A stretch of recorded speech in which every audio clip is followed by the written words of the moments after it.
এই মানুষটার সাথে আমার ফার্স্ট মিট এত বিচ্ছিরি ভাবে হয়েছিল বলার নয়। হে মাই লাভলি পিপুল, শ্যাম্পু দিয়েছি, এদিকে তেলও শেষ, উস্কো খুস্কো চুললে হাজির ছাদে, ফুলটা মেরে ফেলি, অন্তত মানুষ তো মনে হবে। এই ছোট্ট চুলগুলো প্রচন্ড পরিমাণে ডিস্টার্ব করে। পুরনো ডেলিভারি দাদার জায়গায় এই দাদা নতুন আসে, দাঁড়িয়ে দাঁড়িয়ে বিরক্ত হয়ে যাচ্ছি। দাদা শুধু বলছে এই যাচ্ছি 5 মিনিট 10 মিনিট। আমি রেগে তো আগুন। আসলে আমি যাবো চার্চে, আমাদের স্পেশাল ক্যাম্প চলছিল, আর ওই দিন ঠিক নির্দিষ্ট সময়ে যেতে বলছিল। আমি যে লেটেস্ট গাড়ি তোমরা তো জানো, ভেবেছিলাম ওই দিন আগে যাবো, কিন্তু পার্সেলে চক্করে দেরি হয়ে গেল।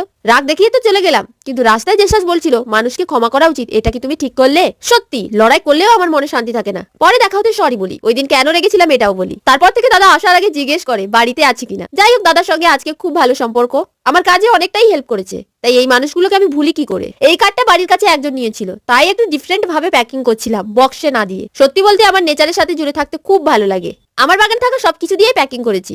এদিকে পাঞ্জাবিও কমপ্লিট। দাদার এই লাইট স্কাই কালারটাই পছন্দের। কেমন হয়েছে জানিও। দেখা হচ্ছে কালকে।